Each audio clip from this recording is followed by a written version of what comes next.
साथियों, आपका पुनः एक बार स्वागत है। और आज आप देख रहे हैं, एक तरह से सुबह से ही वार पलटवार का सिलसिला चल रहा है। जो काम सदन के अंदर ही हो जाना चाहिए था, राहुल गांधी जी के बर्ताव के कारण सदन के अंदर संपन्न नहीं हो पाया और इसलिए देर रात तक सदन के बाहर मीडिया से रूबरू होकर आप लोगों से बातचीत करनी पड़ रही है। इतने देर में भी आप लोग आए, उसके लिए धन्यवाद। आज 6 बजे राहुल गांधी जी ने फिर से एक प्रेस कॉन्फ्रेंस बुलाया और उसमें फिर से तथ्यों को भटकाने की कोशिश की। नंबर 1, उन्होंने आक्षेप लगाया कि I was not allowed to speak, मुझे बोलने का मौका नहीं दिया गया। मैंने बार बार कहा है, जब 45 लोगों को बोलने का मौका दिया गया तो राहुल गांधी को बोलने का मौका क्यों नहीं दिया जाएगा। जब प्रियंका वाड्रा जी को बोलने का मौका दिया गया, प्रियंका वाड्रा जी ने भी कई आक्षेप लगाए, तो राहुल गांधी जी को बोलने का मौका क्यों नहीं दिया जाएगा। राहुल गांधी जी को पूरा मौका दिया गया, मगर राहुल गांधी जी बोल नहीं पाए। राहुल गांधी जी ने यह आरोप लगाए कि किरण रिजिजू जी ने और राजनाथ जी ने उनके बीच में बोला, उन्हें मौका मिला मगर राहुल जी को मौका नहीं मिला। पहली बात, किरण रिजिजू जी ने खड़े होकर 2 या 3 बार जो आपत्ति जताई, वो वाजिब आपत्ति थी और वह आपत्ति एक अनपार्लियामेंट्री शब्द इडियट को लेकर था, जो कि कानूनन रूल्स के हिसाब से आप सदन के पटल पे जिस शब्द का प्रयोग नहीं कर सकते हैं, उसको पार्लियामेंट्री अफेयर्स मिनिस्टर के नाते उन्होंने खड़े होकर उसकी स्पष्टीकरण दी। मगर किरण रिजिजू जी की अंगिमा भंगिमा, उनकी भाषा में शालीनता, विनम्रता और बहुत ठंडक थी। गुस्से में नहीं, बहुत शांत स्वभाव में किरण जी ने कहा कि हम आपको सुनना चाहते हैं, यह एक शब्द इडियट आप नहीं कहे, क्योंकि पार्लियामेंट रूल के हिसाब से चलता है। रक्षा मंत्री आदरणीय राजनाथ सिंह जी ने खड़े होकर एक ही अपील की।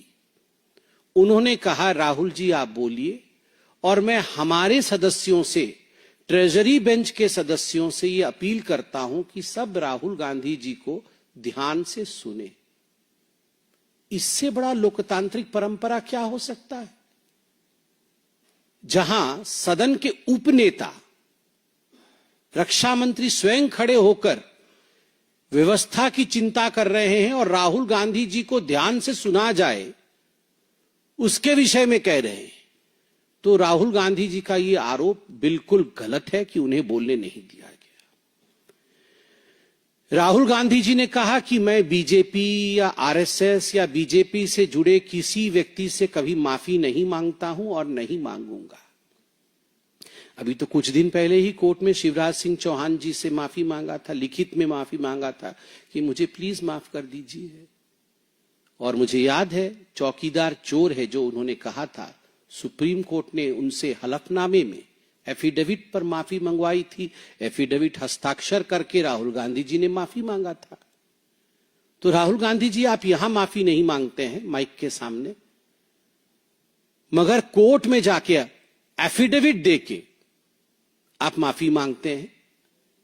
यह आपका कैरेक्टर है, यह हम भी जानते हैं कि आप माफी मांगते हैं, कोर्ट में मांगते हैं। गोल पोस्ट चेंज करना कोई राहुल गांधी जी से सीखे। दोबारा जाके मैंने सुना राहुल गांधी जी ने आज सदन में क्या कहा था। उन्होंने कहा सदन में कि स्टूडेंट्स वर शॉट एट, उनके ऊपर शूटिंग हुई, गोली चलाई गई, और इसका ऑर्डर गृह मंत्री जी ने दिया। भारतीय जनता पार्टी के तमाम नेताओं ने, इंक्लूडिंग आज माननीय जितेंद्र सिंह जी ने, जो कि रिप्लाई दे रहे थे सदन के पटल पर, पीयूष गोयल जी ने, किरण रिजिजू जी ने, और थोड़ी देर पहले से आधिकारिक रूप से भारतीय जनता पार्टी ने प्रेस कॉन्फ्रेंस करके ये स्पष्ट कर दिया कि गोली नहीं चली है। कोई फायरिंग नहीं हुई है, यह बिल्कुल स्पष्ट कर दिया गया है।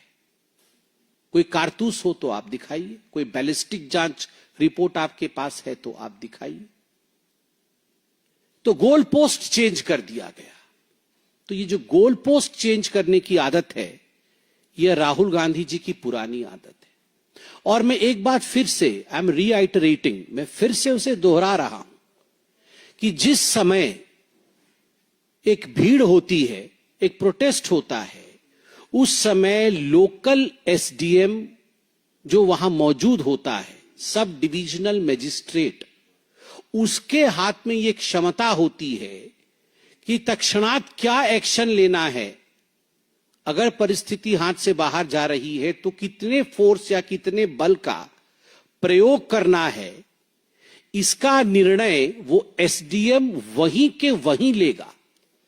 तो राहुल गांधी जी ने जो कहा कि दिल्ली पुलिस गृह मंत्रालय के अंतर्गत आती है, उसका अर्थ यह नहीं है कि गृह मंत्री जी एक एक जगह पर जहां भीड़ इकट्ठी हुई है वहां पर वो ऑर्डर दे रहे हैं। आज राहुल गांधी जी ने अपने अभी के प्रेस वार्ता में कहा कि मैंने देखा अपने आंखों से सदन के अंदर कि गृह मंत्री जी पुलिस वालों से लगातार फोन पे बात कर रहे थे, जितेंद्र सिंह जी से लगातार फोन पे बात कर रहे थे। कैसे देखा? आप गृह मंत्री जी के कार्यालय के अंदर बैठे थे क्या? ये राहुल गांधी जी की आदत है। आप याद करिए, मनोहर पर्रिकर जी से लेकर सुषमा स्वराज जी के लिए किस प्रकार राहुल गांधी जी ने झूठ बोला था कि राफेल को लेकर मनोहर पर्रिकर जी ने मुझे ऐसा कहा था, किसी विषय को लेकर मुझे सुषमा स्वराज जी ने ऐसा कहा था। बाद में मालूम पड़ा कि सारी बातें झूठी थी और आज कह रहे हैं कि मैंने देखा गृह मंत्री जी बात कर रहे हैं पुलिस से। कहां देखा? सदन में सीसीटीवी कैमरे लगे हुए हैं, आप बता दीजिए कहां देखा कि गृह मंत्री जी पुलिस वालों से बात कर रहे थे और कौन से पुलिस वालों से बात कर रहे थे फोन पे लगातार? आपने कहां देखा? और जैसे मैंने कहा, एसडीएम सब डिविजनल मजिस्ट्रेट और उससे ऊपर डिविजनल मजिस्ट्रेट, यह निर्णय उस स्थान का वहीं लिया जाता है। यह पूरे भारतवर्ष, केवल दिल्ली का नहीं, पूरे भारतवर्ष का प्रोविजन है। आज जो ऑपोजिशन की गारंटी कह के उन्होंने एक आह्वान किया है कि हम बच्चों को जस्टिस देंगे, न्याय देंगे।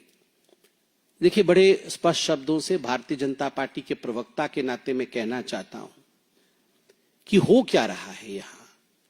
दो पक्ष हैं, पॉलिटिकल पक्ष की बात कर रहा हूं। एक पक्ष पॉलिटिकल गेन चाहता है। राहुल गांधी क्रेडिट चोरी चाहते हैं कि अच्छा, ये सीजेपी के लोग आए, ये जनजी के हमारे साथी आए, उन्होंने आंदोलन कर लिया, ये हम कैसे पीछे छूट गए? ये काम तो ऑपोजिशन के नाते हमारा होना चाहिए था। चलो क्रेडिट चोरी करो। चलो, उन्होंने तो अपना आंदोलन समाप्त कर लिया, वो तो उठ गए, प्रोटेस्ट समाप्त हो गया, एक समझौता हुआ, हमारे नेता उनके नेता बैठे और समझौता हो गया। हमारा क्या होगा? हम पॉलिटिकल और राजनीतिक फायदा कैसे लेंगे? तो चलो, कुछ मुद्दों को उठा करके हम पॉलिटिकल माइलेज लेने की कोशिश करते हैं। तो ये क्रेडिट चोरी और पॉलिटिकल माइलेज का खेल खेलने का प्रयास राहुल गांधी कर रहे हैं और ये पूरे सदन के सत्र में यही करने की कोशिश करेंगे।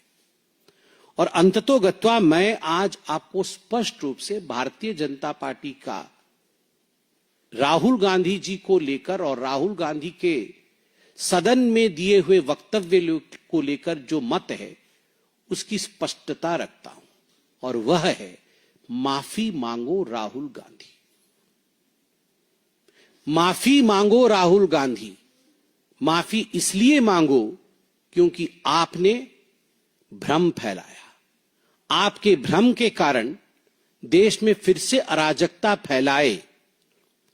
फिर से फैल जाए, इस प्रकार की कुचेष्टा करने की कोशिश आज आपने सदन में किया। सदन में वो फेल्योर हुआ तो अब आप बाहर कर रहे हैं। ये चलेगा नहीं। राहुल गांधी जी, आपको माफी मांगनी ही पड़ेगी और हम सब जो देश के हित में काम कर रहे हैं, हम सभी कहेंगे माफी मांगो राहुल गांधी। एक पक्ष क्रेडिट लेने की कोशिश कर रही है, पॉलिटिकल माइलेज पाने की कोशिश कर रही है, वहीं मोदी जी की गारंटी कि मैंने कहा था मैं सिस्टम ठीक करूंगा, परिश्रम करके किस प्रकार से उन्होंने टास्क फोर्स बनाया। टास्क फोर्स में देश के दिग्गज लोग शामिल हैं, हर फील्ड के लोग, टेक्निकल फील्ड के लोग, एजुकेशनल फील्ड के लोग, पुलिसिंग फील्ड के लोग, आईबी के डायरेक्टर, पूर्व डायरेक्टर भी शामिल हैं। तो इस प्रकार से एक पुख्ता टीम का गठन आदरणीय मोदी जी ने किया, टास्क फोर्स। फिर आज एक पुख्ता कानून बनाया। केवल राजनीति करने से कुछ सुधरने वाला नहीं है, काम करने से ही सुधरेगा। और एक पक्ष ने, मोदी जी के पक्ष ने काम करके दिखाया है, दूसरे पक्ष ने, राहुल जी के पक्ष ने केवल किस प्रकार हम नाम कमाएं और माइलेज ले उसकी चेष्टा कर रहे हैं। वो सक्सेसफुल नहीं होंगे, काम ही सक्सेसफुल होगा और देश आगे बढ़ेगा। इतना ही कह के मैं अपने वक्तव्य को शांत करता हूं। धन्यवाद।